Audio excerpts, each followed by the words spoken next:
Here's what happened. I forgot to hit go live. So let me close my own YouTube window, and I'll just trust that I actually hit the right button this time.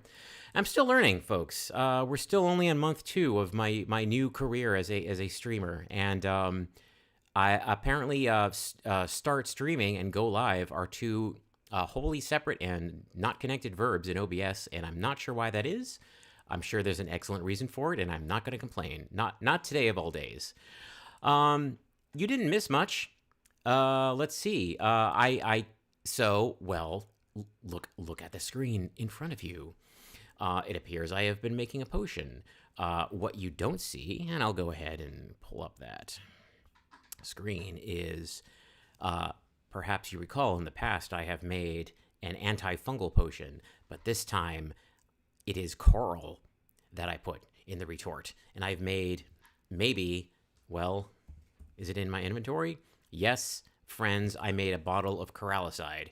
As you may recall, so Doug Orleans, friend of the stream, suggested that we forgot something in the deep stacks.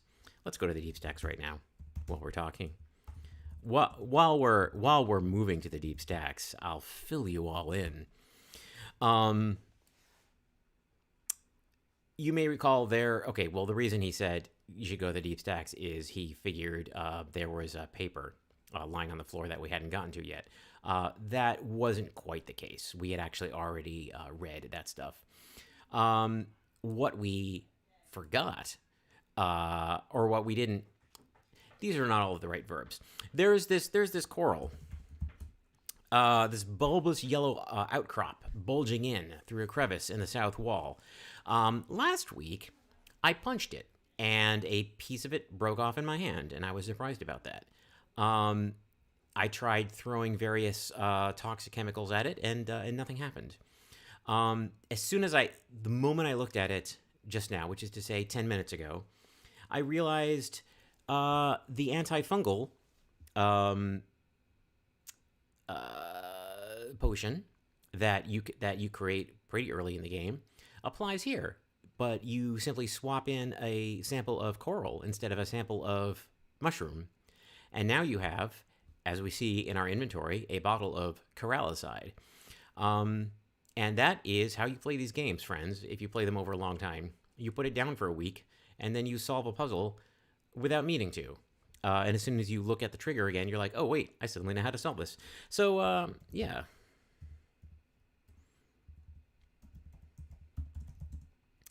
I'm going to actually check into my Discord real quick, and probably people are yelling at me, be like, hey, you haven't started the thing yet.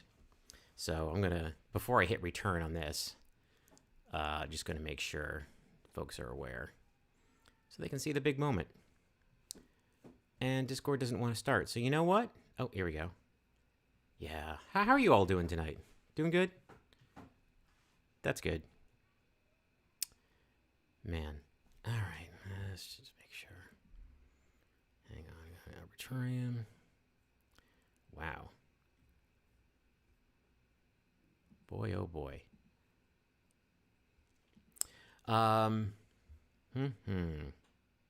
Okay. Whatever, I'm hitting return. You splash the corallicide onto the outcrop. The yellow growth bubbles, pits, and shrivels. You don't have enough potion to completely destroy the outcrop, but you manage to dissolve enough of a hole to free what was poking out, a stained sheet of paper. And that is the piece of paper that Doug might have thought we left behind, because we did. And now we have access to it, and now I'm going to read it. The synthesis of Gaian Precipitate. This reagent is of great value in rituals pertaining to the earth. Prepare your retort with a measure of vitriolic acid. Place orichalcum therein. Invoke the ceiling and raise the heat. When the metal dissolves, recite a symmetric sequence. The symmetry induces a positive connection to the earth. Measure in alum until the solution turns violet. Then add pure elemental earth and reduce to a powder. You memorize the instructions and also add the sheet to your bundle of paper. All right. Well, this is not something that we can use right away. We do not have access to Orichalcum. I know that's blocking us elsewhere. Let's look at my notes. Yeah, we need Orichalcum to get through the medical wing because we need Orichalcum for the ritual to hide our aura from gnarly bad vibes. And now we need it for this as well. So we have two things waiting for us to find a sample of Orichalcum somewhere. We certainly don't have elemental earth because I know that's still on our checklist of elements to find. And I don't know why we want this anyway, but presumably we will someday. Good. So add that to our checklist of goodies we found. Righto. So there's nothing else to do here. What if we just keep punching the coral for fun? You are unable to wreak any more damage on the outcrop. Very well. Oh,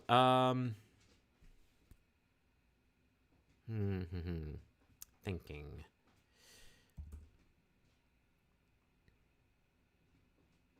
Okay. We have not made... Oh, the resonant oculus is the thing that we use in order to see sparks, comma, correct?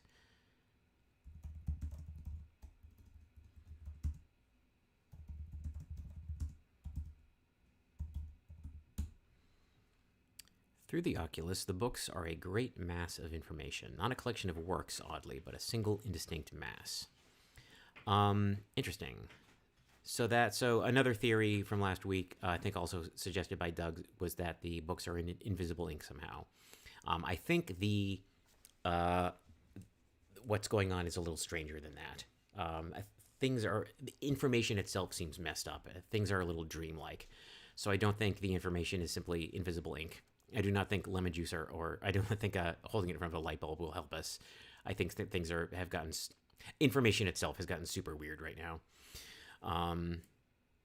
That's cool. I didn't think that would happen. But yeah, I think just toting our Oculus around, if we see a spark, we'll see something. So I want to start the quest of just walking around.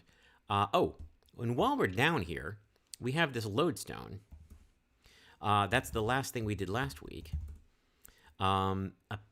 The Lodestone of Purity is a length of silver chain with a tiny knot at one end. When swinging, it will be attracted to the presence of pure elemental substances. I believe there are areas in the map. Let's try it in a random room here. You hold the chain by one end and set the knot swinging gently back and forth. The arc rotates slowly without direction. So I believe in parts of the ship where directions are uncertain, this can help out, but we don't. Just standing in the middle of the library, that's not particularly labyrinthine, will not help us. But there is a room nearby that does have this quality, so let us go there. And while we do that, let us begin our tour of the parts of the marcher that we have in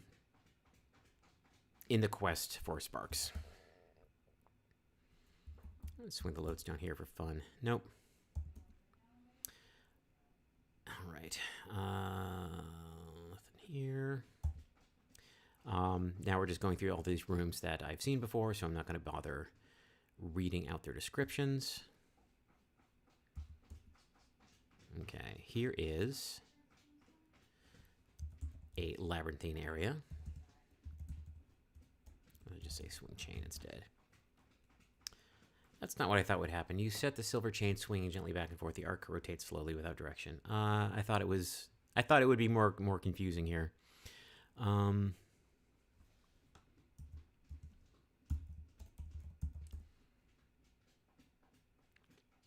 The thick column of some indigo mineral hangs down from the ceiling, tapering towards the floor. It's clearly natural, but you're not sure how it could have formed. This is not the domain of flowstone and stalactites. At any rate, it makes a distinctive landmark. What if we hit the column? Now that I know hitting things is sometimes the right idea, I now want to punch every object in the game. You see no reason to start a fight with the indigo column. Well, I didn't think it would punch back necessarily, but okay. You prowl through the twisting passages, but they all seem to lead back to where you started. This is how I remember things being last time. So, there's a separate, you know what, now that I think of it, this isn't quite the right thing, because there's a separate thingy that we use in order to, centrality creation, Masuba's lodestone. And I don't think we can do that because we do not have the elemental earth. Okay. Well, let us resume our exploration then.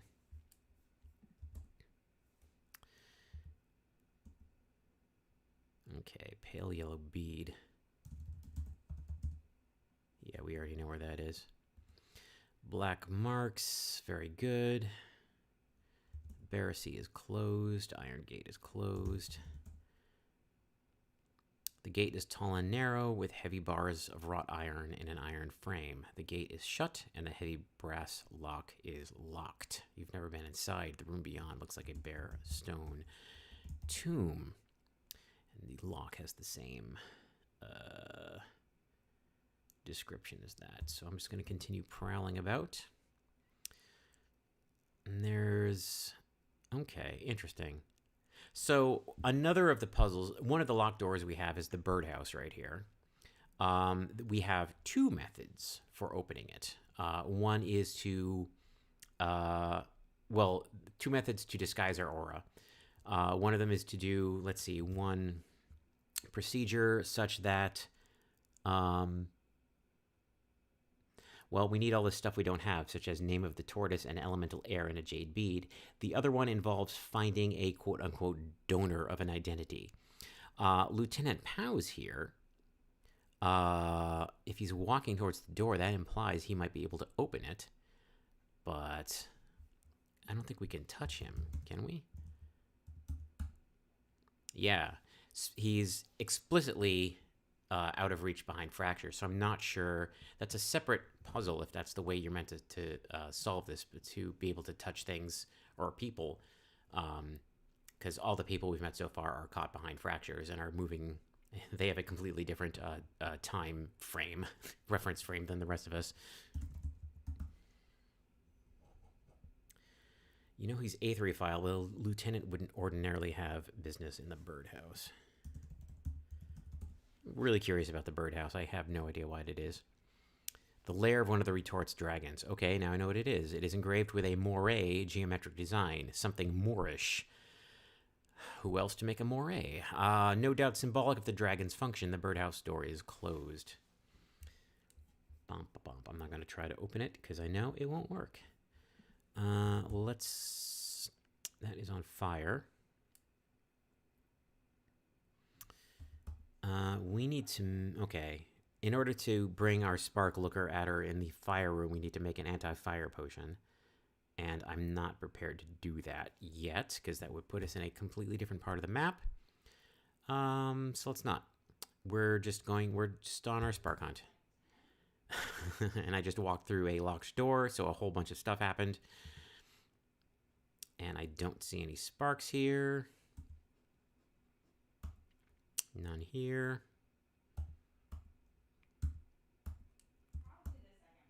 All right, let's try to swing our cord here. The arc rotates slowly without direction. I'm going to reread the description of that thing because I feel like I'm not using it right. To locate elementally pure substances. When held and swung, this invaluable lodestone will direct itself towards a nearby source of pure elemental substance.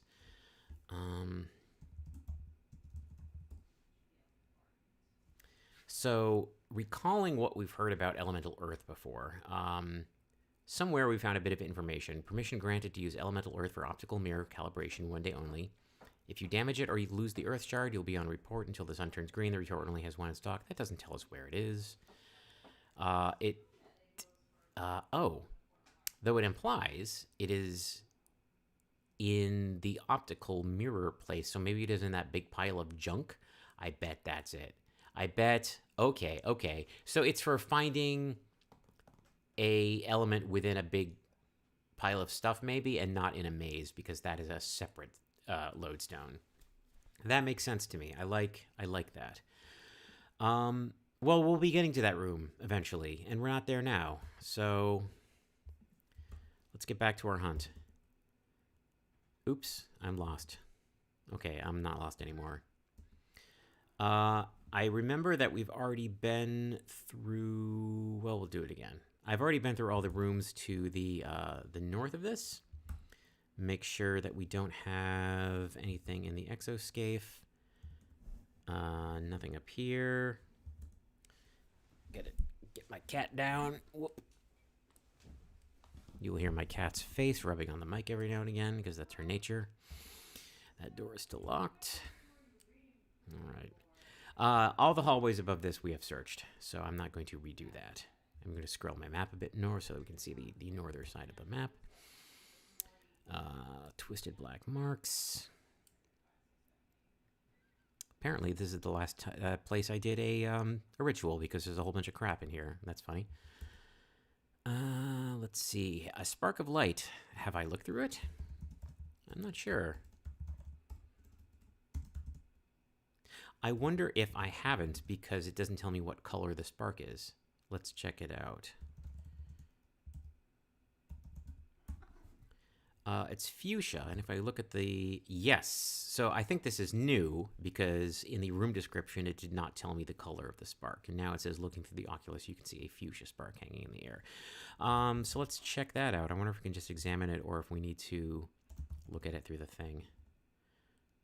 Oh, these words. You focus on the fuchsia spark through the oculus. No, kitty. Oh, boy.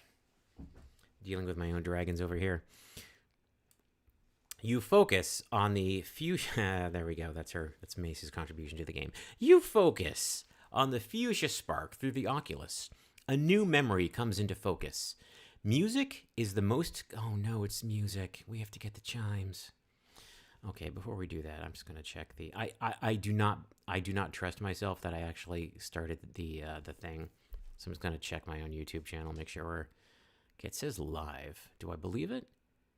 Oh, okay, we're playing. That's good. Fuchsia. A new memory comes into focus. Music is the most complex of ritual elements. One might well call it obfuscated. We begin with the nursery school lessons. The pitch A is associated with iron, the color red, the liver. B with bronze, orange, the stomach. C with brass. Yes, you can all chant along. But this is simplified to uselessness. What of non-classical metals?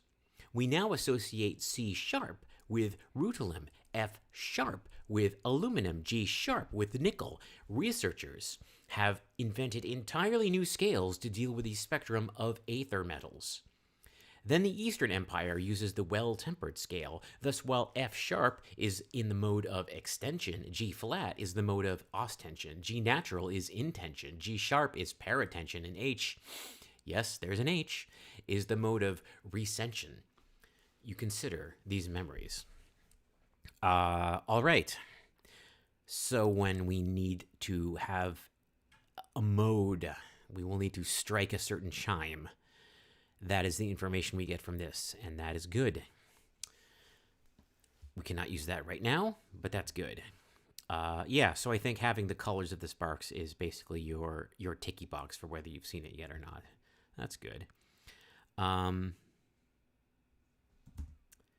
want to look at that lever again. Okay, the shorthand symbol for Pneuma is engraved above it. Pneuma is one of the dragons we have learned, and I was wondering if the symbol was glowing on it, something we could erase with our eraser that we have found. But if it's engraved, then we're not going to do that. Probably erasing the life support system symbol from things is not a good idea anyway, one imagines. I don't think we want to wreck the whole ship. Cruising around, disquieting menace. Yeah, we've heard it all before. What if we try approach the menace?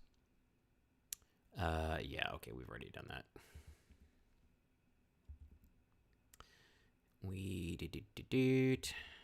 Okay, cannot go there. If we examine north, can we look at... no, we cannot, specifically cannot look into adjacent rooms. That's good to know. I was wondering if the game would be mean and put sparks beyond fissures, and we could look at things beyond fissures. But we can't, so we're not going to worry about that. That's good to not not worry about that. Nothing down here. We found one spark already, so I think this is the right thing to do. Up to the main store. Steel safe. I don't remember this. There's all kinds of stuff here. Hang on, what? Huh. Have we ever opened this? Oh, man. Okay. Interesting. So if we find some zodiac signs, we can open this safe. I did not take this down as a note. Okay. My bad. This is why we give things a second look. So steel safe in main store, locked with zodiac combination lock. And I believe if we look at my fellow ensign here, he's got some... No, not me. Not me. The other one.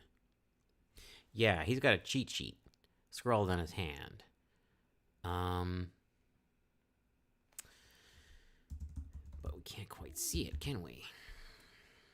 The last one might be Scorpio or Virgo. That does not help us. What if we look at him through the thing? What's the word for it again? Oculus. Look at. C-Tesc. I'm just going to call him C-Tesc, although that's C. Clearly not how to pronounce his name. Sydney. I'm going to call him Sydney. Let's be super familiar. Good old Sid. You peer at the Oculus and see the complex mesh of elements that makes up a human body. It's Sydney C-Tesc, an East Empire name. His family is out that way, and it's just his normal description. Nothing. We cannot X-ray specs the symbols.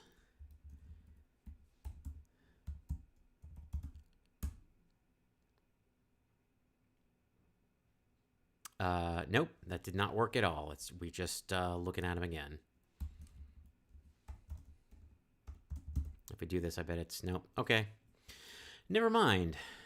Not that I thought anything would happen in any way necessarily. Let's continue poking around. That was worth a revisit, though. Alchemy file, whatever. Locked lead thing, yeah. Look at the lab. Venture file. Camp Frost. What do we got over here? That is locked. I don't know that we've... Tertiary. How is it locked? It's just locked, huh? This is the northeast corner of the laboratory hallway. The tertiary lab is to the east. Its door is closed. It's closed and locked. It's just a pine door, though, huh? It's not locked with any specific thing. I don't think that the key will work.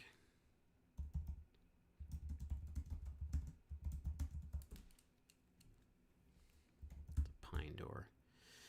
All right, it's just locked with an ordinary key that we need to find somehow, and we don't know where it is. So, interesting. Didn't note that either. Okay. Locked pine door to tertiary alchemy lab.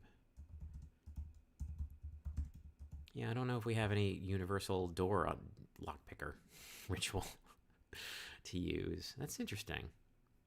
Curious. Anyway, onward. Oh, and here we come to the optics lab, which we did want to get to anyway. So now I'm going to swing my thing. I like to say chain. Here we go.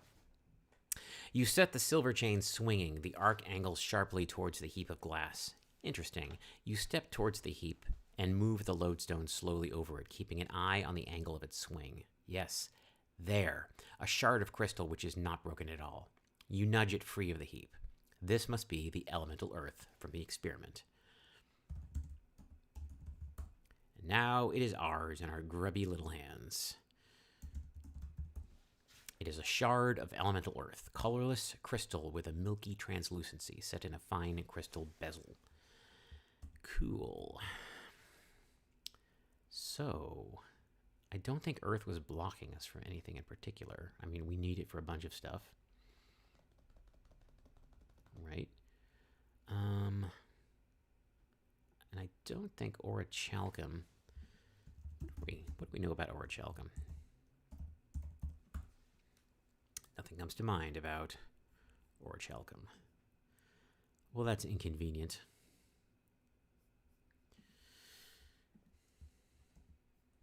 Let's see.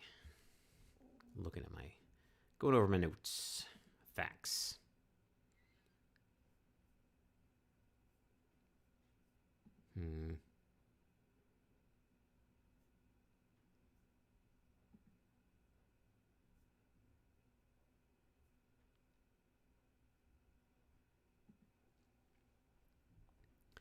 Never used this for anything that I know about. If we ever need to percalcinate something, that's how you do it. Dum-de-dum. That's all the way back at the beginning of the game. That's the... Okay, big deal. That is the wrong combination, which we used way back at the beginning of the game. No, I don't think any of this is going to help us. Any rituals about orichalcum? Veridigree needs it. Yet another thing that needs it. Boy, oh boy, when we find that, that's going to blow open a lot of locks, let me tell you.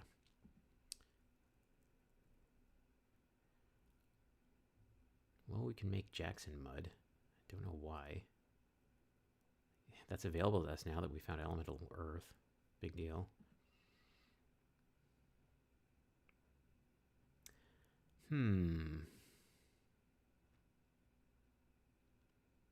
I wonder if this is yang oil.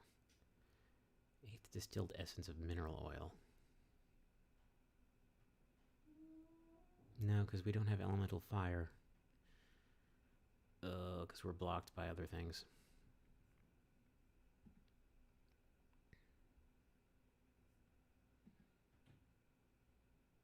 That's the thing we just found. Orichalcum again.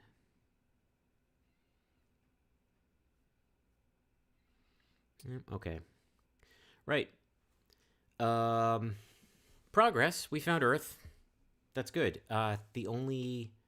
So what do we have elementally? We have elemental wood.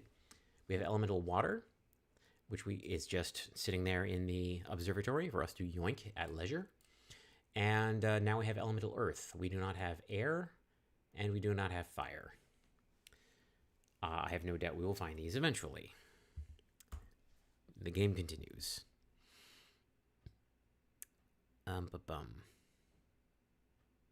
Oh.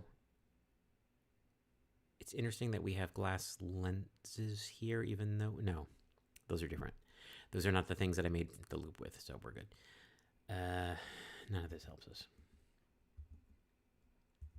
Back to the secondary alchemy lab. Cannot go into it from this direction. And... Alright, we have gone in a big circle. Mechanical lab.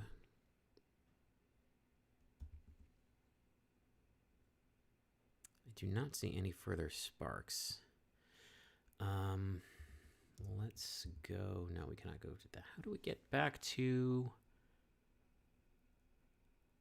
Well, let's just go there. I can't even remember how to get there, but the player character knows. Zoom, here we are.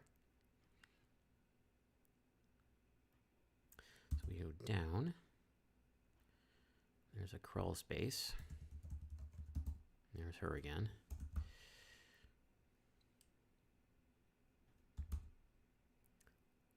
Nothing here. Go down. Nothing here. Up.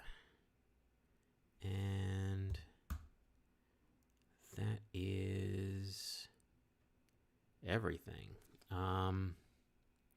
So I believe that finish is us out for looking at sparks other than the room that is on fire. So let's just be completist and go look at that again.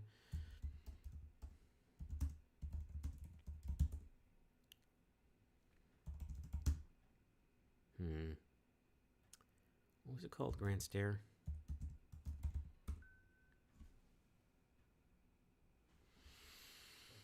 I'm in the top.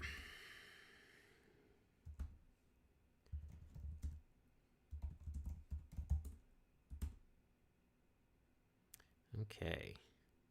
No sparks here. And there's the locked door. The obsidian thingy. Interesting. Okay, so that's another locked door I need to make a note of. Locked obsidian door in Burning Hall East.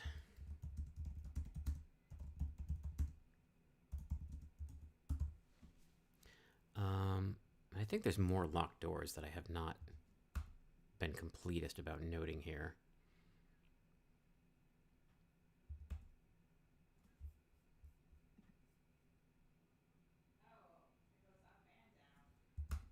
In fact, I can't remember why we can't go to the deep lab.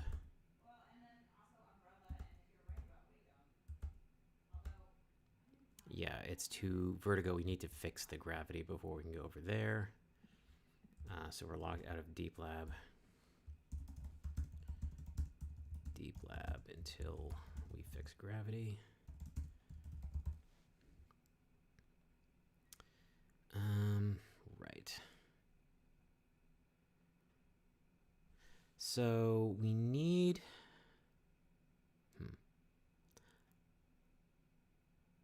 All right. So I think we've tried everything that I've marked as trying for now, which is getting the papers from the deep stacks, scouring everything for sparks, and using the lodestone. We have ticked all those boxes. So where does that leave us? Well, there's a heavy lead panel in the storage nook. We need to lighten the lead somehow. There's also a heavy lead block that we also need to lighten somehow, I believe. The counterweight in the observatory.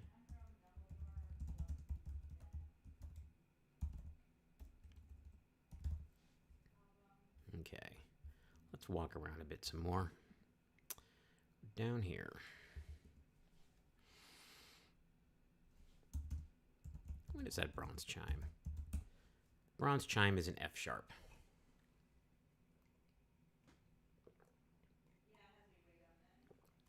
I do not want to go and get it until we know that we need an F sharp for something.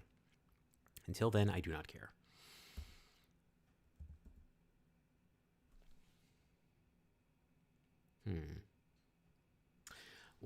Okay, let's look at what do we need in order to make the, let's see, the paper maze needs centrality lodestone. Why are we blocked from making the centrality lodestone? Oops, wrong button.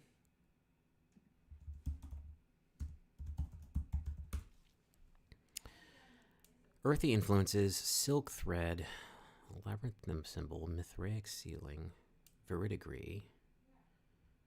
Well, we do have a shard of elemental earth now. What is recension? Oh, come on. Yes, something should. Oh, we don't have elemental fire. Nope. All right. So let's do it there. We need elemental fire. Before we can get elemental fire, we need yang oil. A lot of stuff requires elemental fire, including all those. There's two things that are locked with cords that we need to burn specifically with elemental fire, and we need yang oil for that.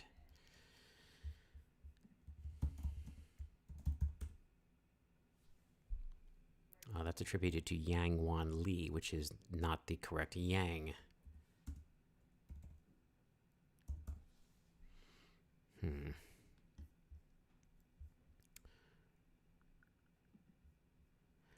I'm newly curious in the paper maze because I see that there's a corridor that leads on the map from it to a room north of the Barassi. So I would very much like to go there to fix the gravity. But it appears I do not have this. So there is the puzzle of the stuff. The observatory, there's this thing. The delicate sheet and the slot and the dial. Greek letters. Bill was saying last time, or he said after the last session, that stars in constellations are typically denoted with Greek letters. I believe from the brightest to the dimmest. That's me applying my own memory here. And I don't know how that helps us, but it's a thing. It's a fact. If only we knew what Greek letters to key in here, but I do not think we've seen any Greek letters anywhere that I know of.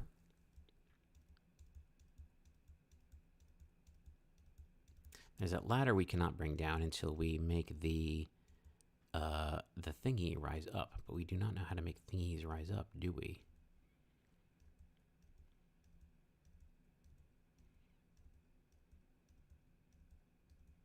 There's a compass pedestal.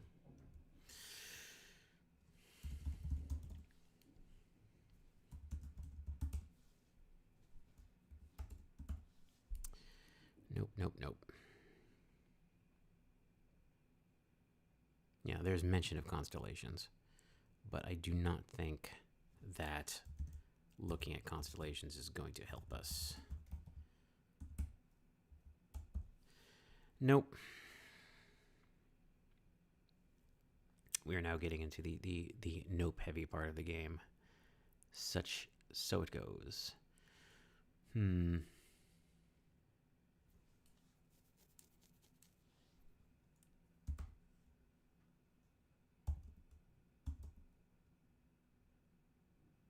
What is with this brass cube?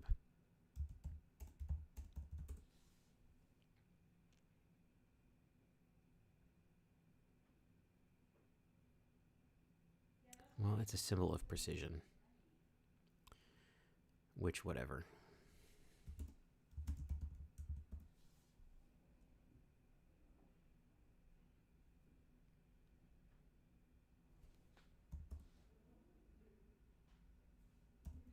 And I think if we...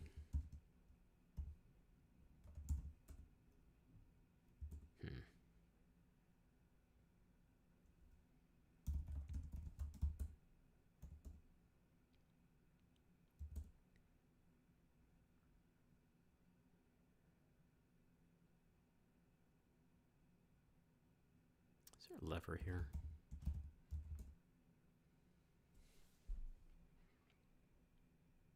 Right. We can't pull the lever until we have a suit. I'm going to take a note of that.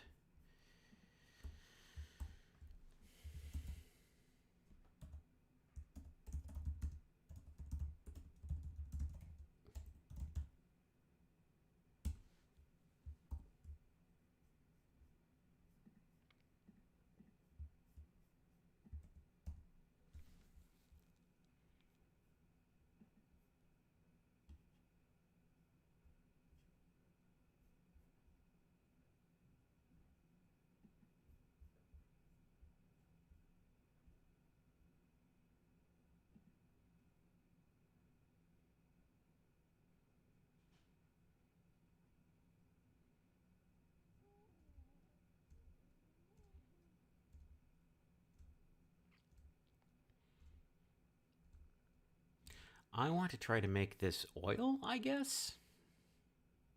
Just to see if we can. Do we have mineral oil? And let's see if we have the ingredients. I don't know. It's something. Something to try.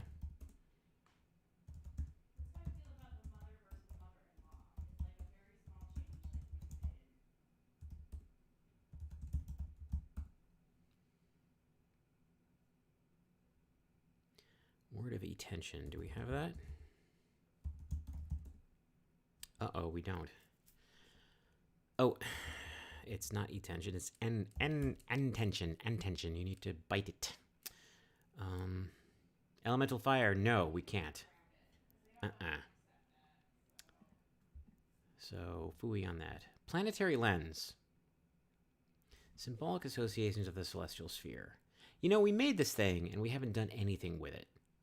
And that seems... It seems like we have this tool.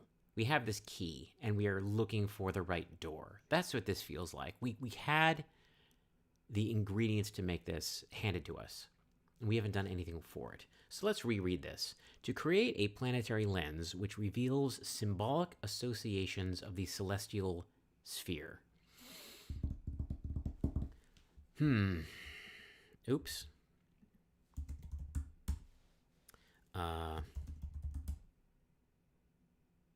Yes, please.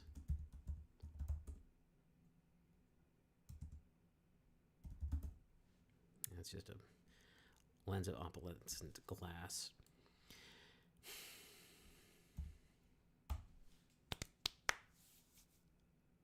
There's so many things we're missing.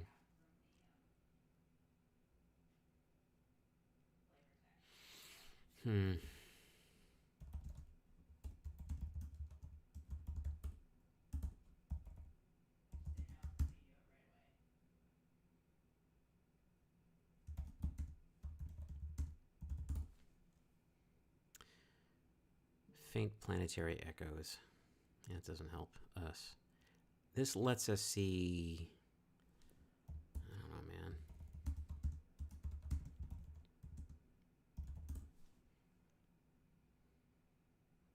No, that is not what I meant.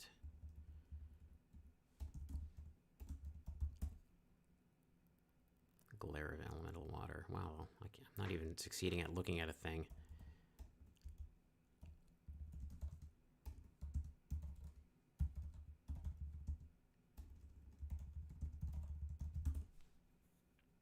An association with Saturn. Okay, that's how I thought this works. You can look at objects, and if they're associated with some element, or excuse me, associated with some planet, or heavenly body, perhaps, it shows you that association, and that's it.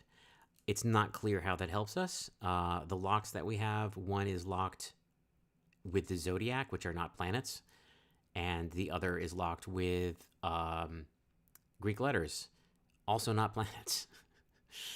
Can we look at individual alphas, letters? No. Never mind.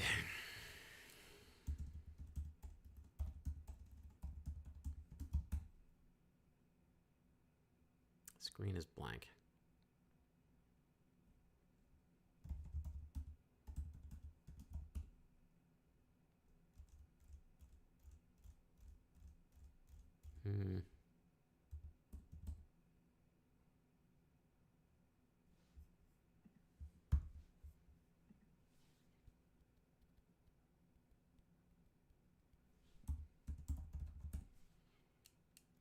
Yeah, this thing.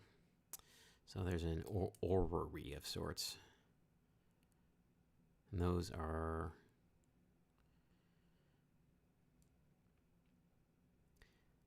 It's curious it ends with the patterns marked on the spheres don't seem to match the visible heavens at all. Like, how would you know? I'm just an ensign. Can I just say, like, okay, fix them?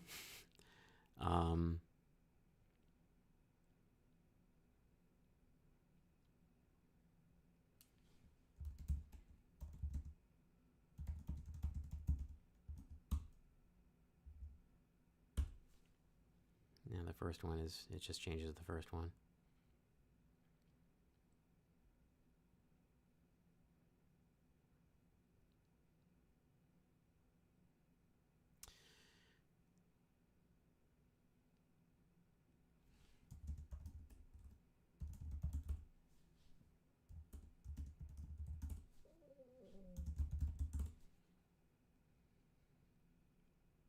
Well, we're too stupid to make this work.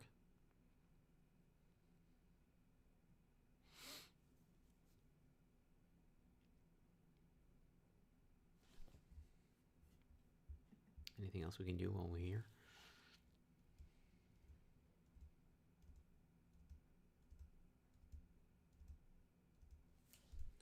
make some mud.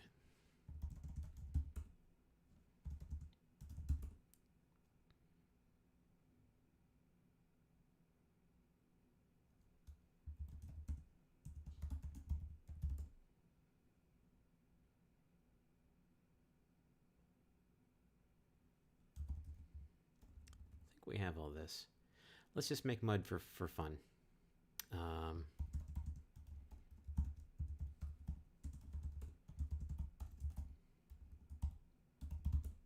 Something for later.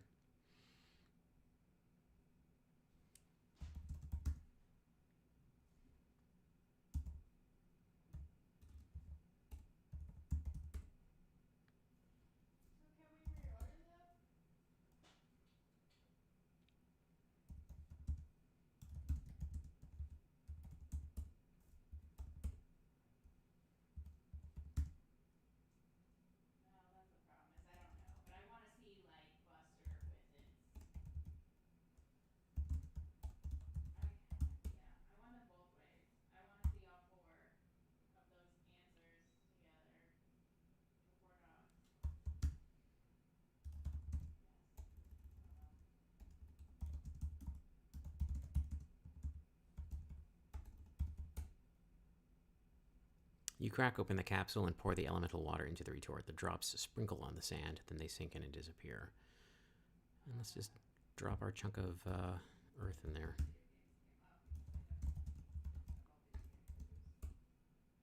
You drop the shard of elemental earth into the retort. The bounds pearly light ripples. It's fun. Oh, I forgot to fucking... Excuse me. Pardon my French. Oops. Okay. I don't... How do you take things out of the thing? I need to take things out of the thing. Okay, we need to figure... Okay, this is a learning experience. I need to figure out how to roll back this commit we just made here.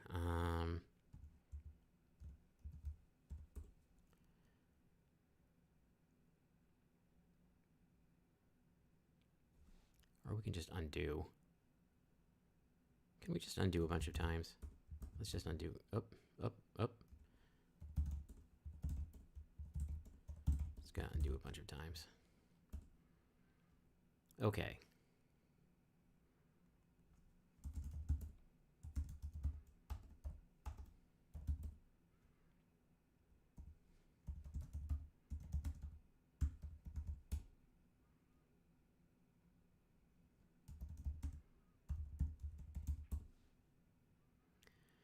Oh boy.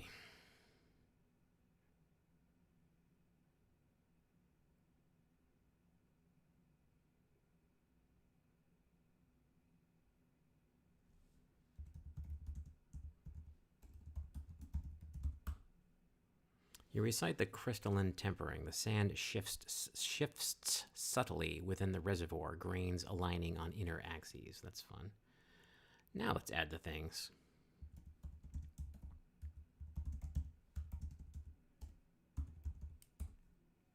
You crack open the capsule and pour the elemental water into the retort. The drops sparkle on the sand, then they are absorbed. The elemental water seems to moisten the sand more than those few drops would warrant. The retort now contains a watery slurry of sand. Okay, interesting how that is different from the last time we tried before we did any sort of crystalline tempering. Now put the earth in. The shard seems to fall apart the moment it touches the surface. A shower of crystalline dust sinks into the damp sand and disappears.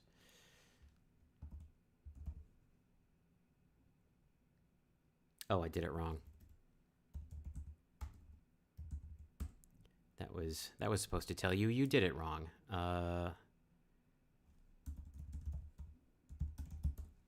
You declaim the word of intention. The world seems to hold its breath. And now the shard seems to fall apart the moment it touches the surface. A shower of crystalline dust spreads across the sand, and a slow upwelling current begins, like a tiny pool of quicksand within the retort. An emulgence.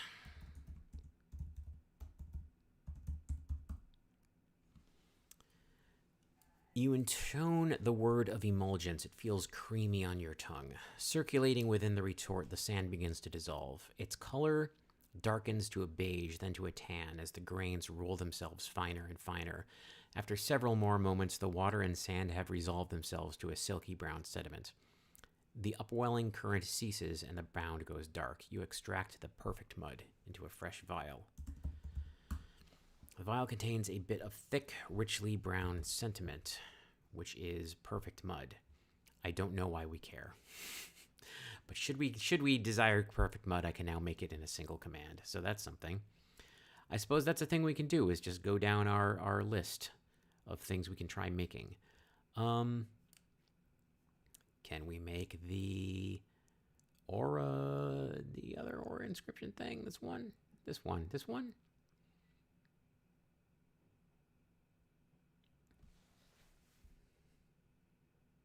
Oh, well, we've just used elemental water, so no. We could restart and make it.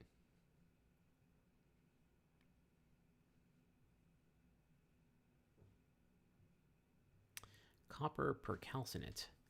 Right. That is a thing that we need to make separately, right? Let's recall that.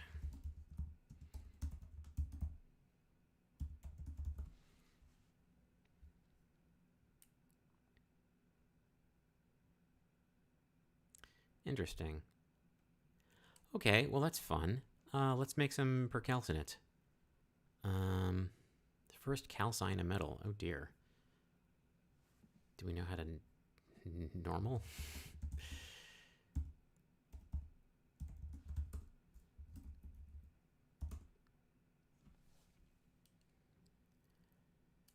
Oh boy. Orichalcum again. I need to make a note of that. This is that orichalcum is holding up so many things. Need orichalcum. This sounds like it's the correct path because it's so complicated. Calcinate metal.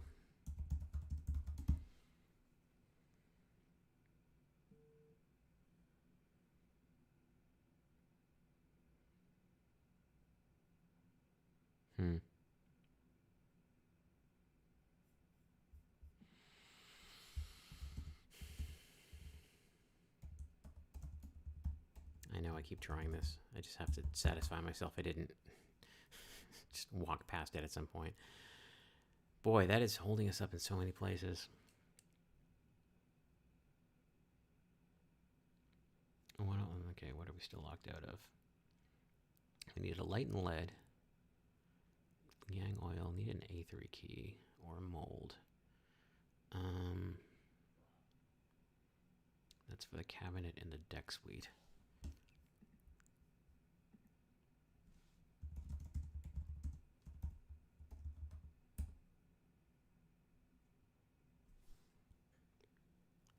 We have alchemy and medical, which does not help us because we need the A3 key. And we already, right? No, doesn't help. So we need some way to lighten lead. We need to make yang oil, whatever that is. We need an A3 key somehow. We really need orichalcum for many things. We need a zodiac combination. We need just a key for the pine door and the... What if I just say go to key? How many keys are there that we've seen? We're holding the thick key. Really? What if I go somewhere else?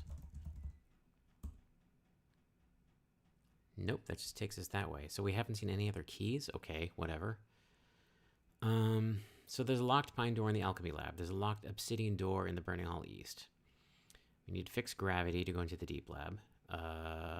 Another heavy lead thing in the observatory, which I'm pretty sure is locked to the heavy lead panel in the storage nook. Paper maze needs that centrality lodestone, which we need elemental fire for, which we do not have.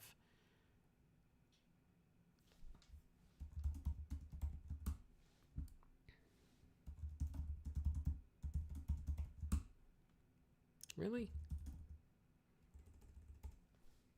Whatever.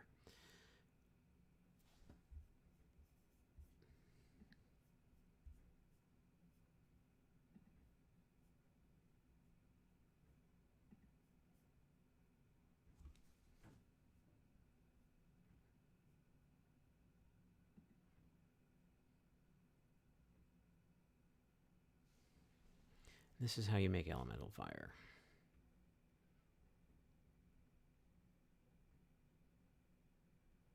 Which is pretty good, but we don't have gold, right? We didn't see gold anywhere, no.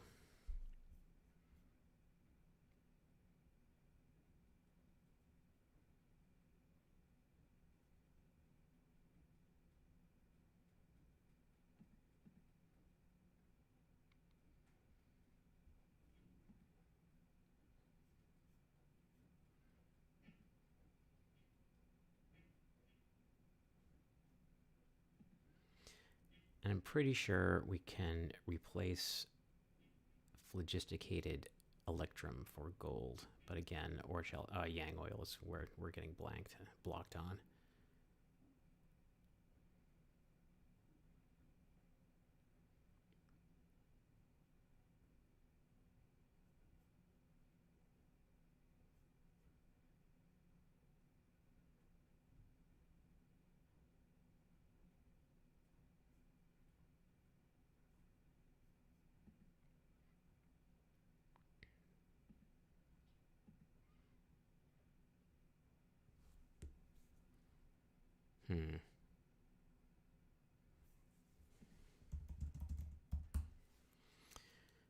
So kind of oils we know about are mineral, ginger, peppermint, citronelle, and kelp.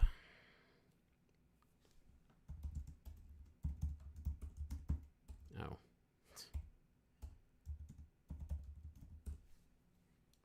Clear and inert does not have any nickname. Okay, it's not just yang oil by a different name. Thought I'd ask. Huh. All right.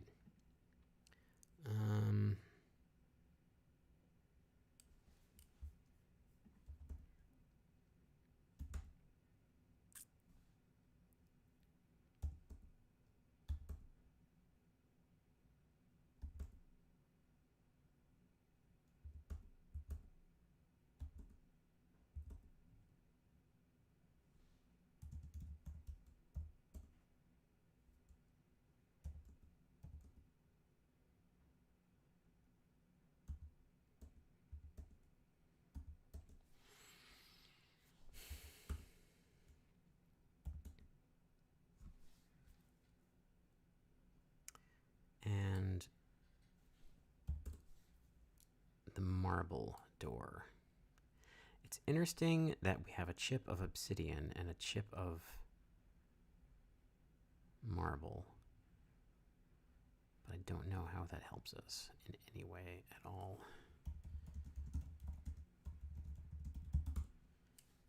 Okay, big deal.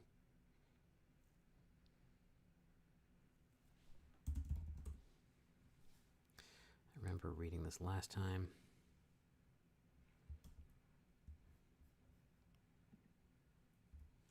Taking a note of this.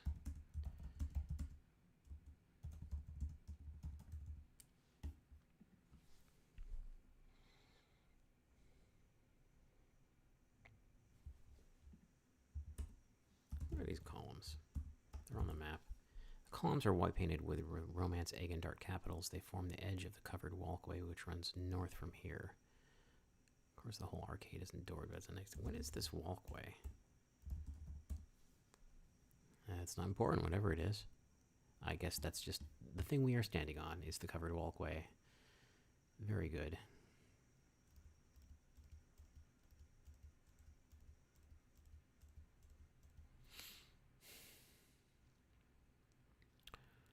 I'm feeling a little stuck, not gonna lie.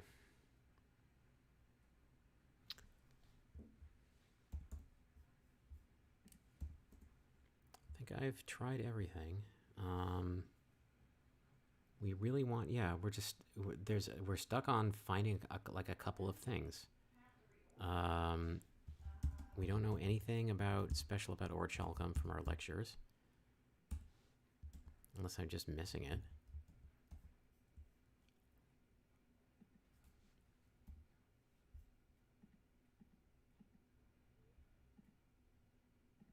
These are all just things to use for stuff. Oh, facts, I guess, is what I want, not formulas.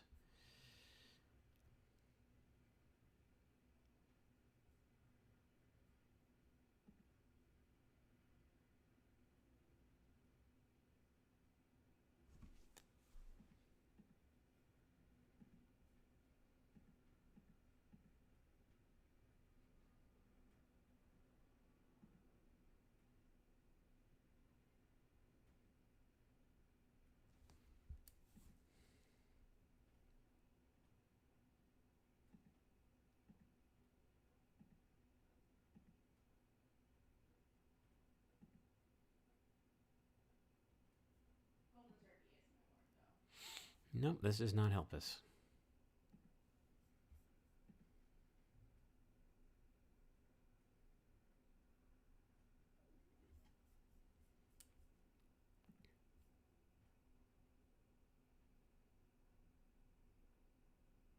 All right. Man, I'm a little adrift here. Not gonna lie.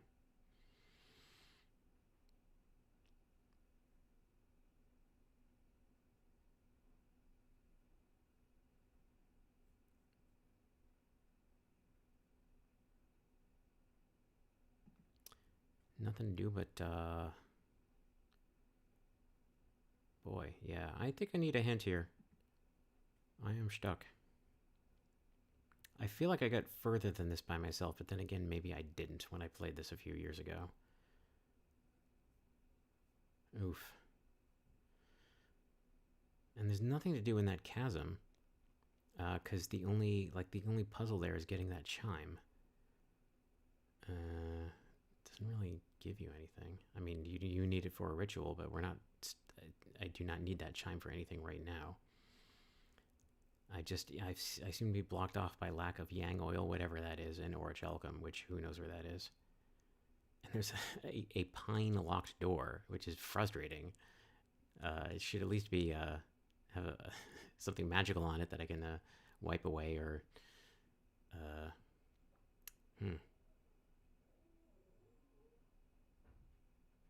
I wonder if I can use the pine cone. Probably not. What? Boy, oh boy. I think you need the pine cone in order to get to the mid-game at all, so I cannot use the pine cone to destroy the pine door? Is that possible? Let's try it at this point.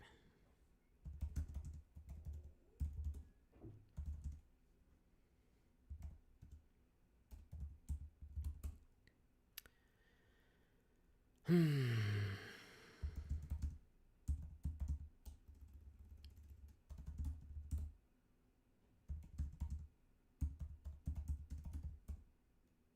still have the pine cone, right? All right.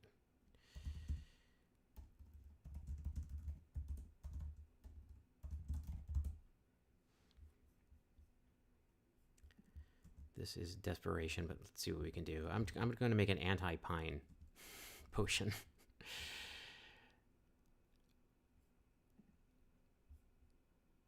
Let's see. Where was any of these things?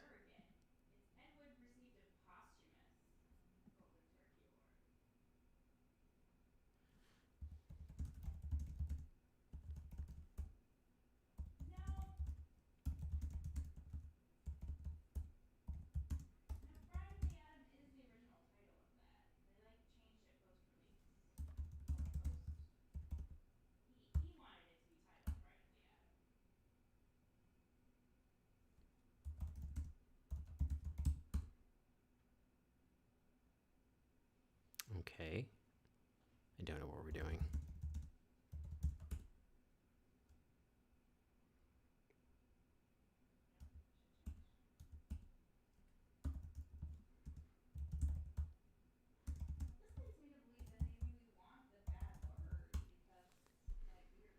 The saline solution acquires a brown tint, thickens, and congeals into a nasty-looking paste. That doesn't look good. Okay, that didn't do anything. I thought it might work, but it didn't. Well, it was a good try. I was thinking pine cone, pine door, but a pine door is not a living thing that we need to eat away at. It's just a chunk of wood. So phooey on that. Can we set the door on fire, my friends? Can we just go to the lighter and then go to the, what is it, lab hall?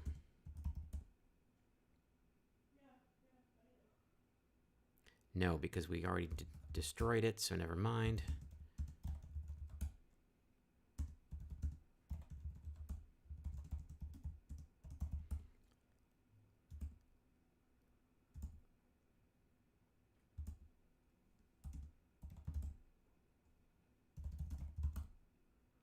Randomly setting things on higher fire won't help. So say you.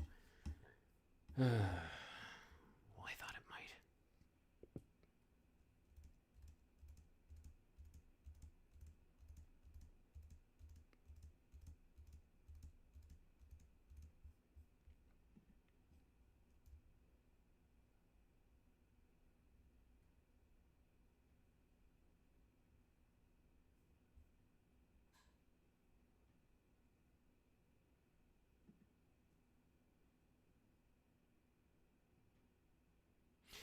I'm not gonna look at it a walkthrough live on air.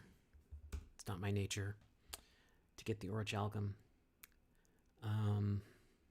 But I'm adrift. I think the false word is always one shorter because of the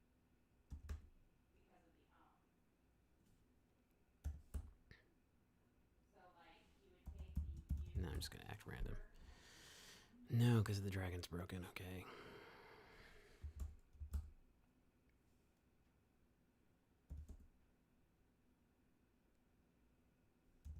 No, I'm just saying for the extraction. I don't know if we need to make a new word. I'm just saying that's where.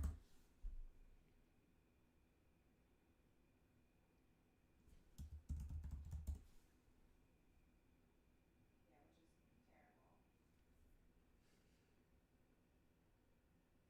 terrible. And then an L. I don't know. I just find it interesting. The first 10 I looked at, it's exactly one shorter. So,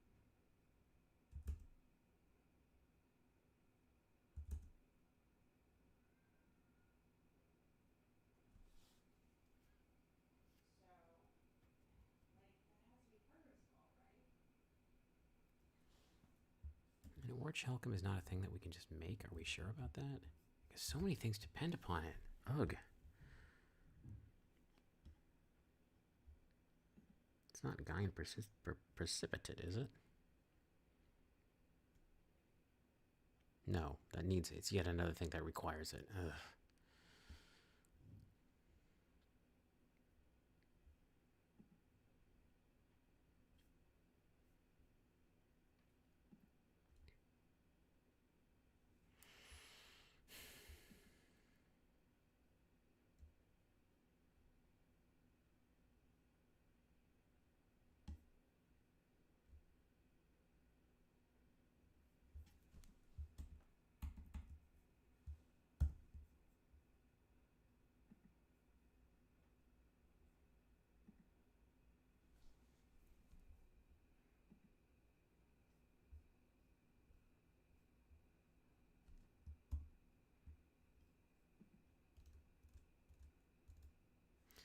All right, I'm gonna look for a hint.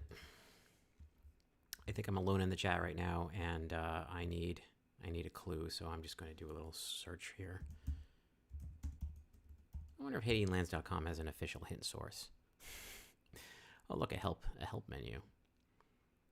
It just goes to the Steam forums. That's not what I want. Boy, oh boy. What if I search for search disk? Okay, I'm doing it, friends.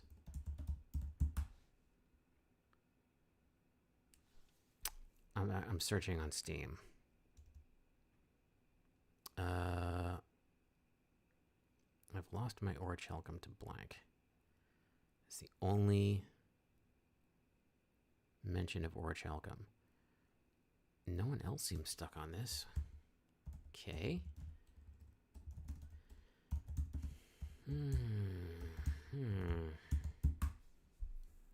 I'm just going to ask DuckDuckGo.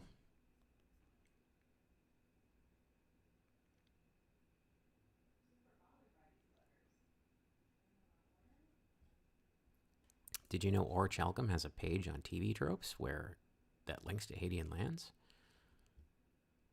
Hadean Lands and Visiclues? Who made this? Oh. Dan Fabulich, hero of the Navy, made an Hadean Lands in Visiclues, February of 2020. So not even 2 years ago, a good 4 years-ish after the release of this game. Dan Fabulich of choiceofgames.com. Okay.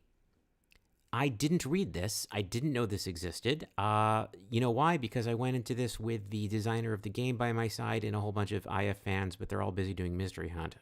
So I'm cold and alone in the toughest, in the nadir of the game's puzzle-solving section right now. And I'm well stuck. So I'm throwing questions into the internet, and I see this thing. And I'm not going to put random browser windows live on my stream because I know better. But I'm going to try these commands. Okay, so Dan, suggests some commands that we may have forgotten existed. I'm going to hide, actually, I'm not going to hide my map, but recall doors. Indeed, those are doors. Oh, these are locked doors. My goodness. 11 fractures and barriers. Wow, I didn't know this was a thing. Yes, there's the observatory. Okay, I did not know that. And recall rooms. Indeedy. What? The following rooms still need to be structurally occupied. Wait a minute. But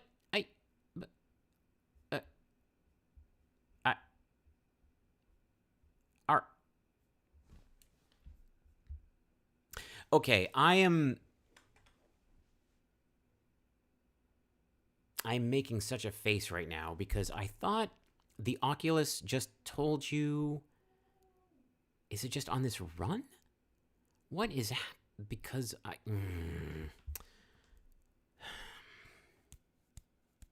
not a fan of this. Oh, the flooded crawls. Okay. All right. Okay, game. So, what are you saying? I have not checked secondary alchemy lab for. Okay. But it just tells you I did. Was I not carrying my thing?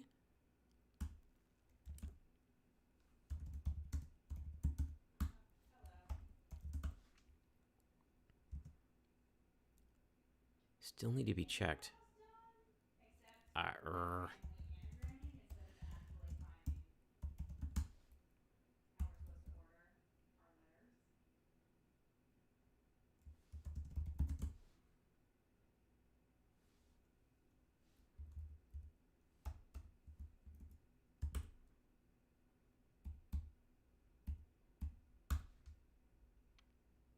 I am so confused. Oh, wait, no. Oh my god. So, we have to manually do it after all? Jeepers. I thought I checked for this list last time. Did I not scroll? Perhaps I did not scroll and saw this subhead here. Well, dang it. Okay, I guess we're doing it again?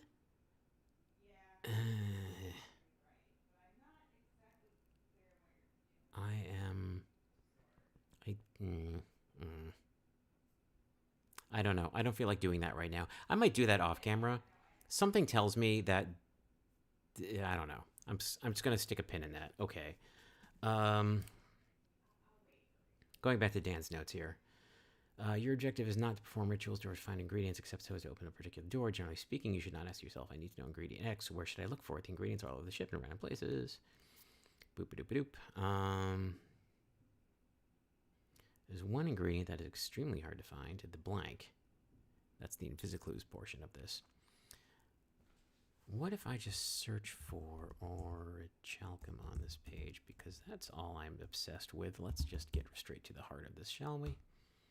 Oof. This is all... Ah, yikes. Okay, hang on. Oh, this is all in Obscurovision. I'll scroll down to where I'm stuck here. How is a clue missing?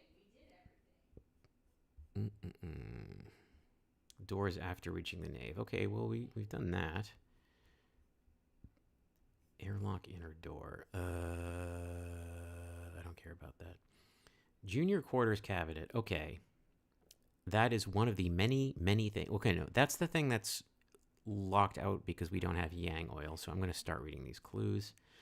I should note that what Dan's done here is used he made a thread on the intfiction.org forums, another fine service of the Interactive Fiction Technology Foundation, using the discourse, not Discord, but the discourse spoilers feature to blur out text.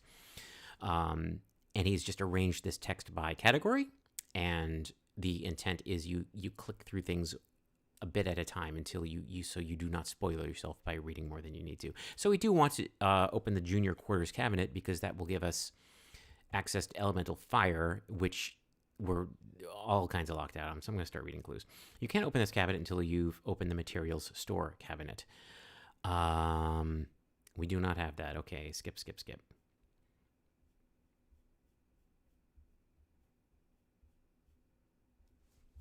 Let's see. Deep stacks intrusion. We've done that. Main store safe. You can't open the safe until you've opened the lab wing fire door. No, we haven't done that. Medical wing. Try going south of this door. You get a detailed message explaining the problem, but just want to reproduce it below. Yes. Hungry menace. Sure. Make sure you've examined everything in all the rooms that you can directly reach after you've... Okay, now where are we? This is to get into the medical wing. And for this, what did I say? I need orichalcum for that. So Dan says, make sure you've examined everything in all the rooms that you can directly reach after you've opened the lab wing fire door. Lab wing fire door. Yes, that's not the door that's on fire. That's the fire door. That's different. We certainly did do that by ourselves in week 1 or 2 of this whole adventure. And then he goes on to list several rooms. Examine everything. Yeah, I've just been kind of skirting through tra-la-la. I am going to want a little bit more of a hint there. You have a ritual pertaining to aura protection. Yes, I do. You'll need to perform the aura impermeability ritual. This I know. How do I perform it? You'll need an environment of blah, blah, blah, blah, blah. The orichalcum from the main store safe. Okay. So that has been revealed to us. I now have godly knowledge. Oh, the lab wing fire door. Okay, make sure you've examined everything, blah, blah, blah. The safe is zodiacal. You'll need a ritual related to astrology. Okay, I'm going to stop there. Do we have a ritual related to astrology? I love cheating.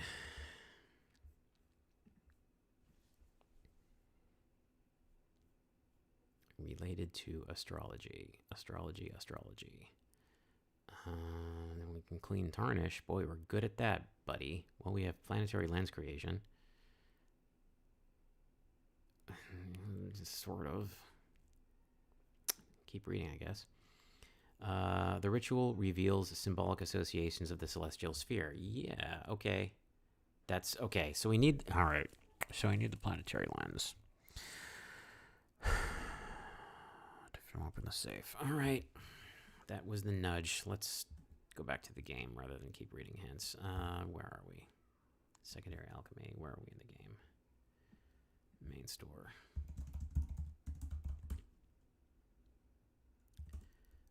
We trashed the lens. We need to make a fresh one.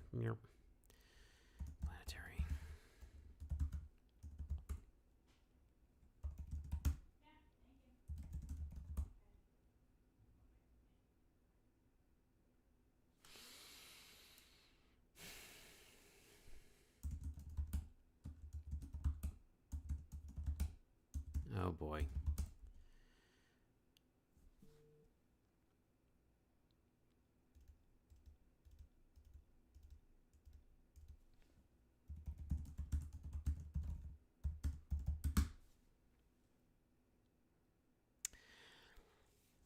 Right.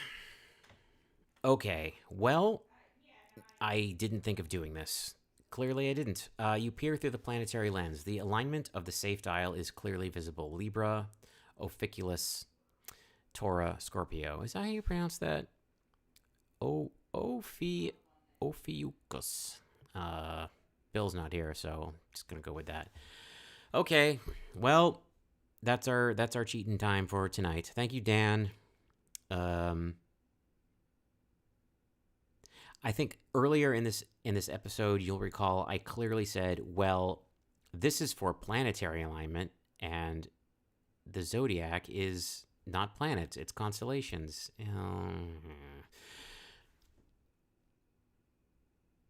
Ooh, I don't like that. What's this lens called? It's planetary. It's not. It's not stars. It's not constellation. It's planetary, buddy. The zodiac isn't planets. It's not planets. Planets go through it, but we're not. Okay, I'm not gonna be mad or sad about this. We're gonna open that safe. Okay, how do we do this? How do we actually put the verbs in? Okay. I don't like this. Apparently, I figured this out by myself earlier because I don't remember having to look up hints for this last time. But this is making me crabby. But so it goes sometimes. You know, life of adventure. It's full of adventure. Well, there's our orichalcum, friends, that we need for like 87 different things. My tea's gotten cold. I kind of want to call it tonight. I feel defeated. I had to use a hint coin, you know. The purity of this run has been tarnished. Speaking of tarnish, and tarnished with a tarnish that I cannot clear away with any alchemical formula. But that's not the kind of gamer I am. I use hints when they are needed so that I can continue to enjoy the rest of the game. I'm not some sort of, I have nothing to prove to anybody. So I'm going to take that rod and I am going to look at my notes to say, what are the 87 zillion things that I can now do that I could not do before? I'm going to start by closing this browser window. And I'll make sure to, I'm going to close that browser window for we do not need those hints anymore. Thank you, Dan Fabulich, for writing that. I'm going to need a peanut butter sandwich when we're done with this. I'm going to tell you what, I need some protein after this. Ensign Forsyth Hungy.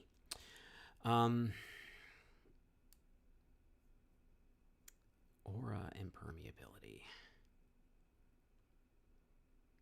Okay. Let's get our ingredients.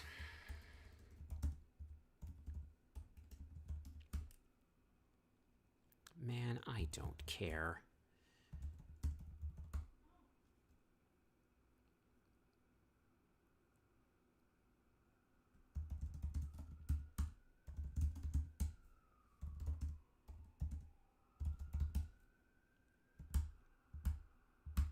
There.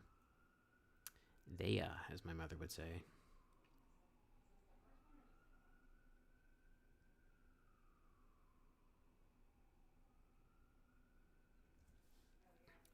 Okay. We need a strengthening element to the atmosphere. I don't know what that is.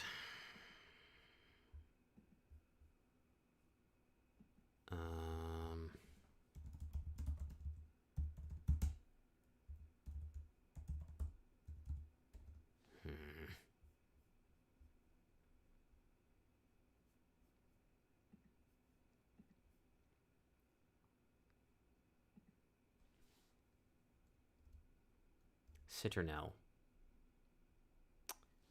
Okay.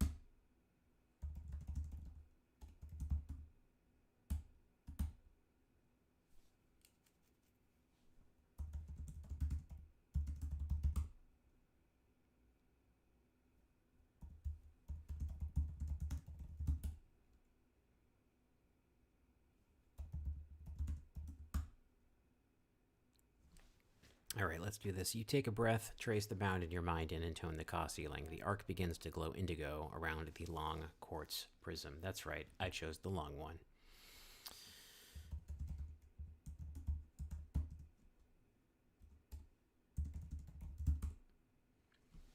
The indigo light ripples as you push through the arc. You line the orichalcum rod against the long quartz prism.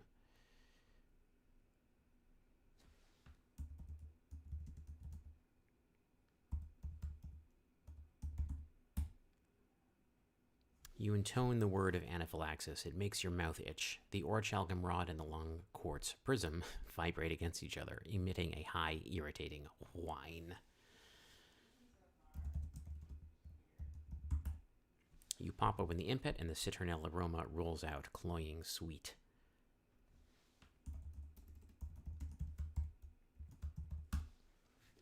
You begin invoking the binding of antipathy, forcing out the bitter phrases. After long moments, your lips start going numb. You inhale the lemony aroma, which seems to soothe them, and continue chanting. Soon the indigo light flares, and the orichalcum rod begins to dissolve into the quartz. When the orichalcum is entirely gone, a symbol shines on the surface of the long quartz prism. Well, we did it. It's a hexagonal prism of clear quartz crystal, rather long. A tiny symbol shines from one facet, the alchemical sign for impermeability.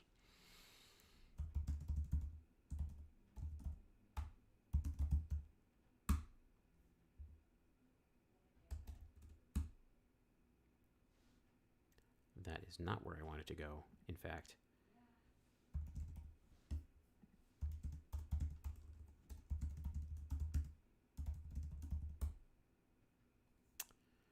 My goodness.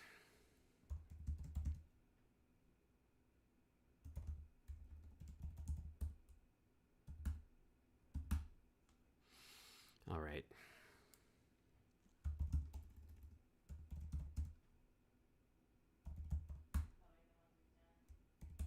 Did I forget to pick up the thing? I forgot to pick up the thing. What was that room called? Medical wing hallway.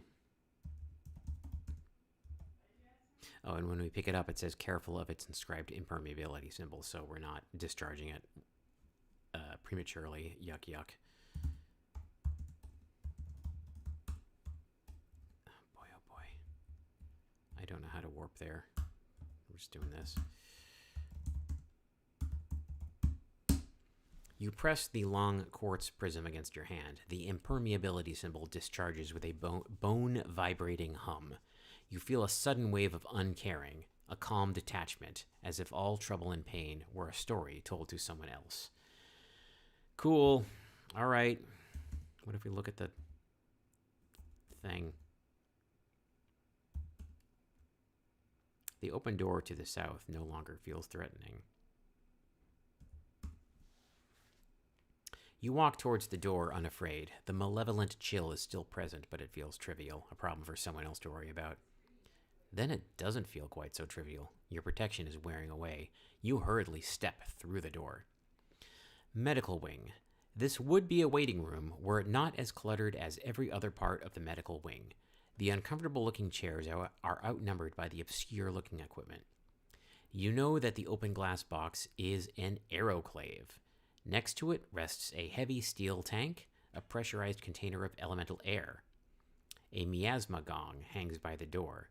You see a workroom to the east and a very dark doorway to the west. So that's going to be another void. A passage south leads to more of the medical wing, but a fracture blocks it. You can see a crusty scalpel and an impet of eucalyptus oil here. The sense of detachment fades away. The reality of the world reasserts itself. Alrighty. This is the first time in a long time we've been to a new room, so let's start from the top. And yeah, I will link to Dan's thing from the notes of this episode, which I think I can do just in the description on the YouTube recording once I'm done with this.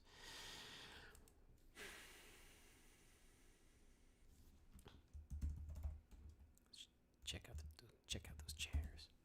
The seats are not designed to make waiting a pleasant experience.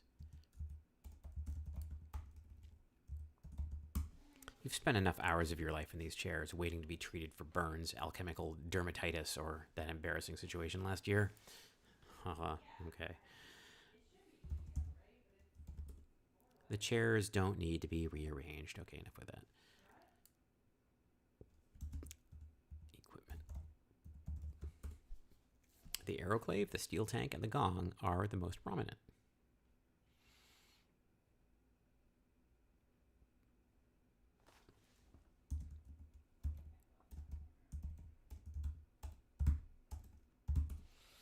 The Aeroclave is an enclosed glass chamber with a gasketed panel on top. This device is used to sterilize medical instruments in a stream of elemental air, quite sufficient to dissolve away blood, grease, disease, or any other vestige of living matter. A hose runs from the nearby tank to the base of the chamber. The coupling bears a large brass knob. The panel stands open, but the Aeroclave chamber is empty. Okay, so we can sterilize things here. And I think we can also pick up some elemental air for later, if we feel like it. All right. Hose, huh? The hose joins the tank to the Aeroclave chamber. It's a monstrous affair, thicker than your arm, made of heavy, passivated, vulcanized rubber. Another look around here. Check out that tank. The air tank is several feet high, a construction of solid steel painted with warning notices. A heavy hose runs to the Aeroclave. The tank also The tank also sports a needle valve used to fill portable containers, with elemental air. Cool. Yes. Check out those notices.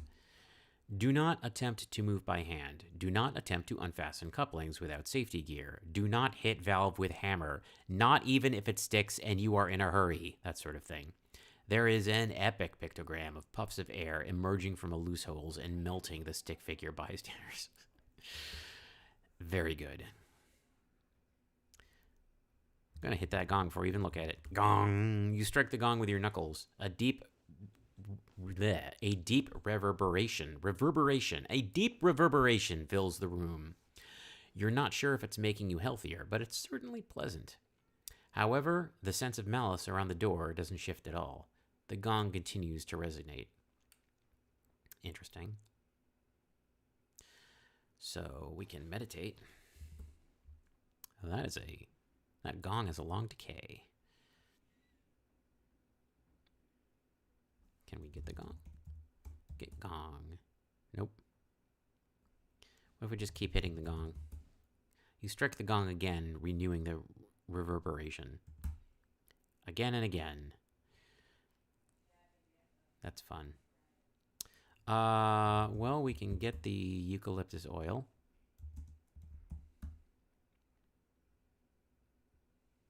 Nah, neither one. Is either of them yang oil? No. Crusty scalpel, huh?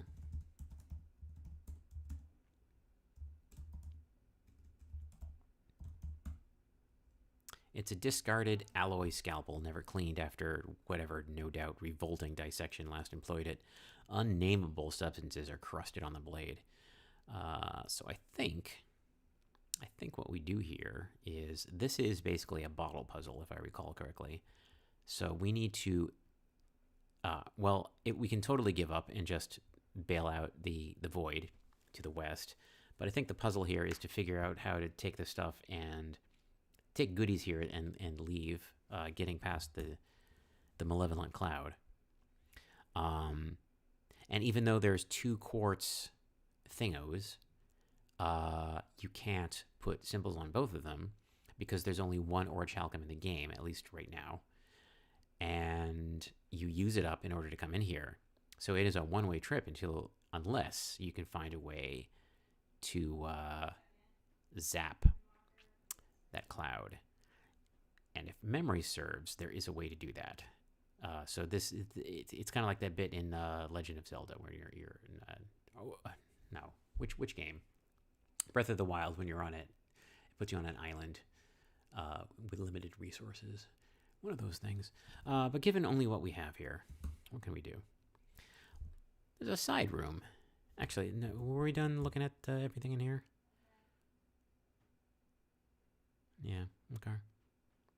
Well, we can probably sterilize that scalpel, but let's check out the medical wing. Workroom. This side room is equipped for routine medical workings. You see a white workbench with a ritual bound and a gestalt shelf. Convenient. The only exit is back west.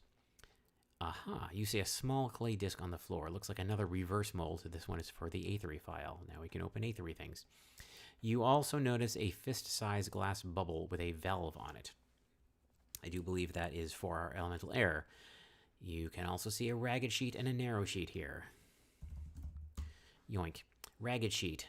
Musanti's inscription, or the prophylactic scalpel. And that is named after Mark Musanti, who I know has joined us in these streams before. It doesn't appear to be present right now, so hello, Mark. This token serves to neutralize malevolent auras. Well, that's good to know. And other dangerous psychic manifestations. I guess they tend to hang around here in the medical wing a lot, so this would be found here. Begin by placing a knife within the arc. The environment should be confused by a strong aroma. Invoke the Ka ceiling. Speak a word of essential nature. Remove the contaminating aura. Conclude with the binding of antipathy. To use the inscription, wave the blade within a field of cleansing vibration. Thus the gong. Narrow sheet. You pick up the sheet. It details a formula, a major animus, similar to the minor animus, but capable of directly manipulating physical objects rather than merely guiding their movements. I believe that bubble is... yeah.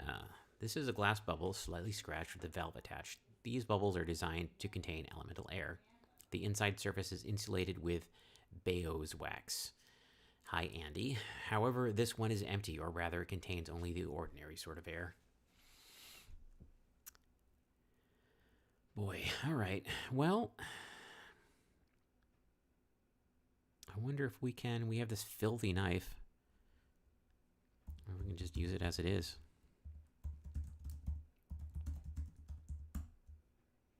Crusty scalpel. Confused by a strong aroma. Well, I already know what that is, actually.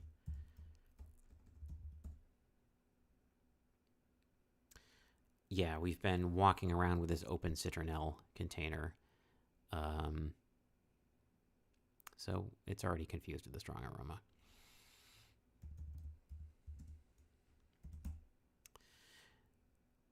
The arc begins to glow palely around the crusty scalpel.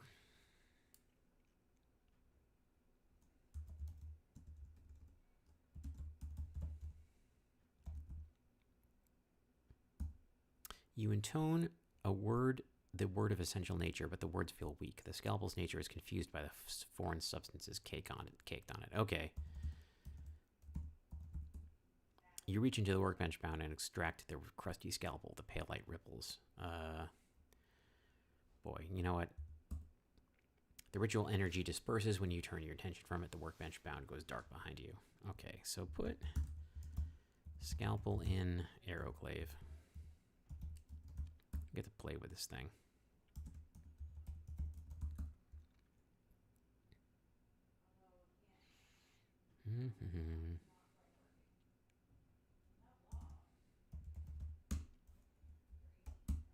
Spring-loaded knob releases elemental air into the glass chamber. Turb, but I want to turb it. A safety mechanism prevents you from turning the knob while the aeroclave is open. You push the glass panel closed. It takes a bit of force due to the tight gaskets. You twist the knob, and elemental air hisses into the chamber. You can see the jets swirling behind the glass, almost invisible, like ripples in water. The filth on the crusty scalpel erodes away in the elemental air. The metal soon shines. Ooh, typo. Womp. The metal soon shines clean. You release the knob, and the flow of air shuts off. I wonder if we can say clave. Aw, come on. You know everyone calls it the clave. An ozony whiff of elemental air drifts out. Your nose prickles. Ah.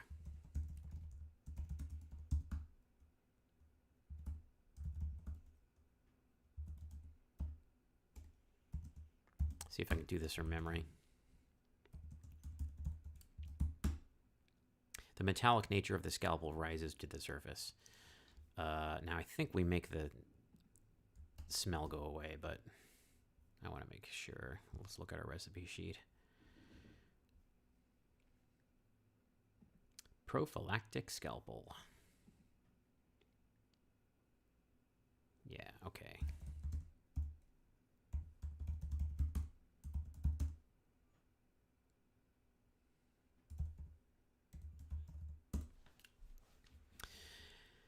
After several long minutes of chanting, a pale light flares and goes out. The scalpel now carries a symbol of prophylaxis. To use the inscription, wave the blade within a field of cleansing vibration. So I think it's as easy as one. No? No, it's in the other room.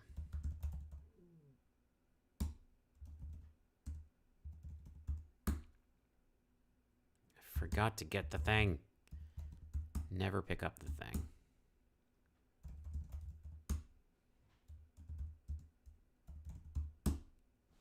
You wave the scalpel. The air ripples. The gong's resonance beats like sea waves in your ears as the motion of the scalpel roils around you. The cloud of malice shivers, shrinks, and fades, leaving only a trace of impotent hatred in the air. Nice. All right. We have slain the bad karma that is hanging outside of the medical wing from whatever horrible trauma happened here. Good. We have snuck past it, we stealthed past it, and then we stabbed it. Feels good. Let's do one more thing. How can I finally tick that off my list? Goodness gracious. Ghosted medical wing. Ooh, so we could try to calcinate that metal because I feel very certain we're going to need that. What else is blinkered by orichalcum? Oh, there's the locked cabinet in the deck suite. So that is easy. We know how to make molds, right? Did we pick that up? Yeah, we did. Okay. Oh, let's get the lid rod.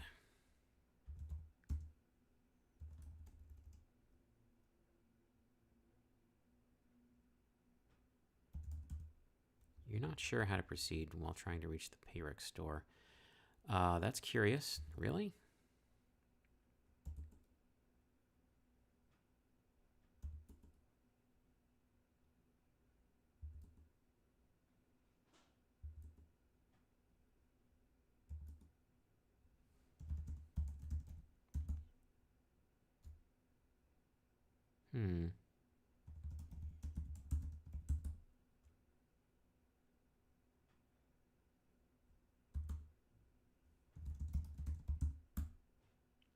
I wonder why we couldn't figure out how to get there, but here we are, so no harm, no foul.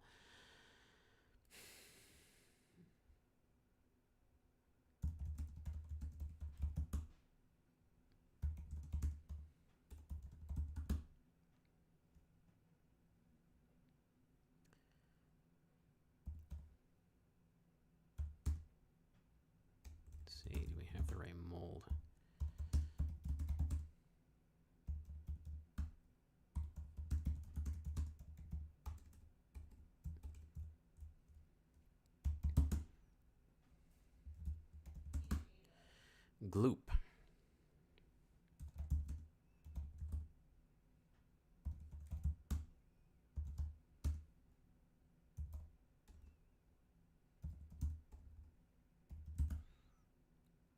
You lift the A3 file clay mold and blow on the lead until it cools a bit. Then you dump the seal out into your palm. It's a pretty good impression of the A3 file badge.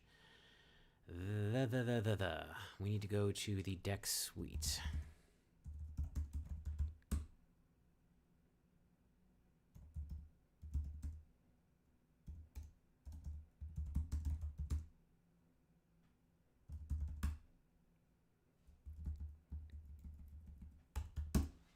You touch the lead A3 file seal to the cabinet and the lock snaps calmly open. You open the cabinet, revealing a folded sheet and a ripped sheet. Your fingers begin to buzz, blah, blah, blah. The paper has a description of two vowel-heavy formulae, the mediate anima, and the relative anima. Both are concerned with the relations between moving objects. Troutman's description. Hi, Jim. To increase the weight of lead. Okay, I think I remember how this goes. This unusual ritual derives from the subcontinent, but we translate it into European terms. Do you now? Typical. Create an anchored Saturnine environment. Place any common bit of stone into the bound and invoke a simple ceiling. I guess it's Saturnine? I think we say Saturnine. I'm going to say Saturnine. Create a anchored Saturnine environment. Place any common bit of stone into the bound and invoke a simple ceiling.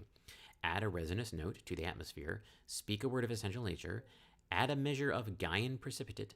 Conclude with the binding of the celestial sphere to align the alchemical axis Earth-Saturn, low-high, with the mundane axis of gravitation.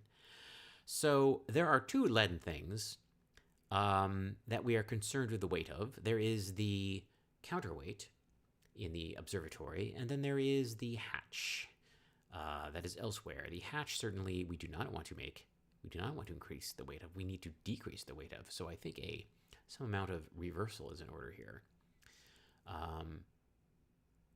And that also might be the case with the counterweight. If we lift it up, one would think the ladder would come crashing down. If we made the counterweight heavier, that would not make the ladder come crashing down. That would make the ladder even more inaccessible. So I think there are two leaden things we want to enlighten that we do not want to emburden further. We are coming up on 2 hours, friends, and I know I did start a little late, so we are rich with shenanigans we can do at this point, including this one. So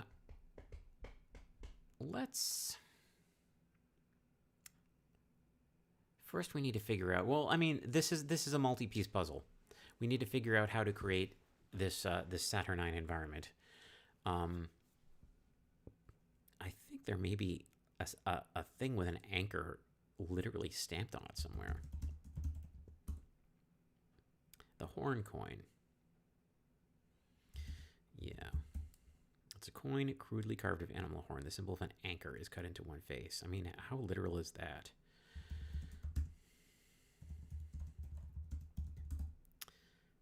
Okay, well, you peer at the horn coin through the lens and perceive an association with Saturn. So that's solved. Let's see if we can do this before wrapping up for the evening. Any common bit of stone, whatever. And invoke simple ceiling, resinous note, speak a word of essential. Gaian Precipitate. That is a thing we need to brew. So let's look in our notes for that. That is something we learned earlier this evening for sure. Vitriolic orichalcum. I think we have all this stuff.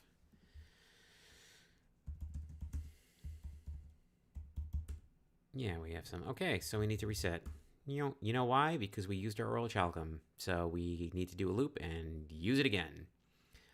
In my earlier web searching, looking for hints, I did see someone saying, like, yeah, the orichalcum is the main thing you'll be time looping to get again and again. I vaguely remember doing this, and we are doing it again. It is happening again. Right then.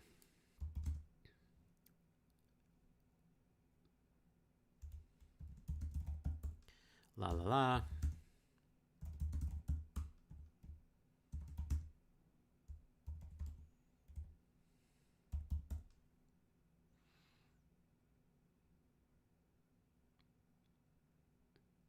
Okay.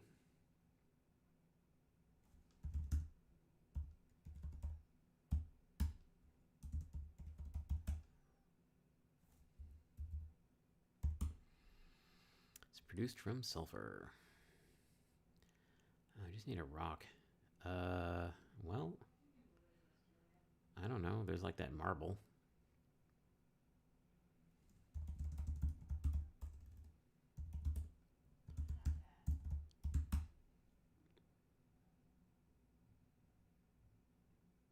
Maybe that's, let's look at this again. Sorry, I'm getting off script here. We don't need that yet.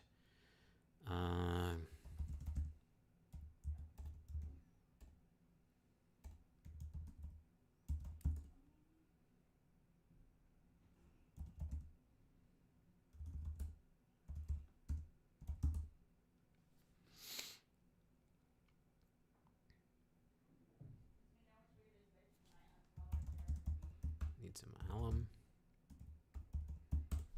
Oop, sorry. Oh, we need elemental earth.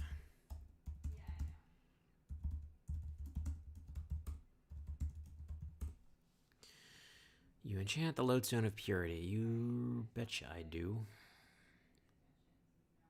I think that's everything. To the chemic lab.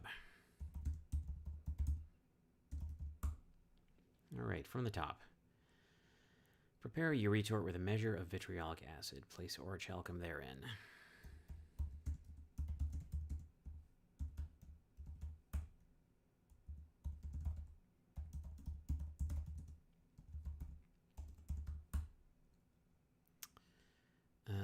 Invoke hermetic. You take a breath, trace the bound in your mind, and invoke the hermetic sealing. The retort's equator begins to glow pearl gray around the orichalcum rod and the reservoir of vitriolic acid. As it does, raise the heat. Foof. When the metal dissolves, recite a symmetric sequence. Measure in alum until the solution turns violet. Add in the earth and reduce. So we wait. The vitriolic acid bubbles over the flame. Sure. The orichalcum slowly dissolves into the acid, lending it a lovely sky blue tint. Okay. Recite. Symmetric. You begin reciting the values of the symmetric sequence. After a few minutes and a bit of counting on your fingers, you reach the end, which of course is the same as the beginning, thus inducing a positive connection to the earth, we are told.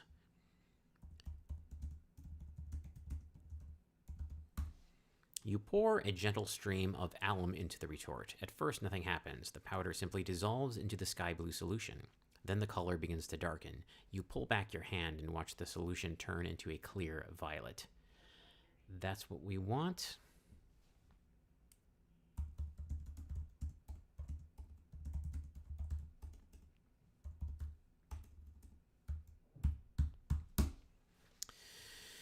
You drop the shard of elemental earth into the retort. The bound's pearly light ripples. The elemental earth dissolves. The violet solution boils more vigorously, now releasing a thick cloud of steam. Slowly, the solution is reduced, growing darker and more opaque. You coddle the gas valve as it thickens. After several careful moments, you have dried the solution to a purple-gray dust. Excellent. You shut off the heat and tap the Gaian Precipitate from the retort into a fresh vial. The vial contains a small quantity of Gaian Precipitate, an impalpable dust in an odd shade of purple-gray.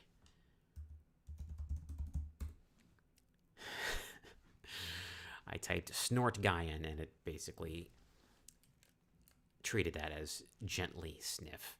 and it is odorless, fine. That is not the game we're playing. What else? I think there's another step to set up our next thing. I've already forgotten what it was. What did we need this for? It's so complicated. I know. We need to wrap soon. That was to calcinate metal. Oh, that was to lighten the lead. Okay, I don't want to do that right now.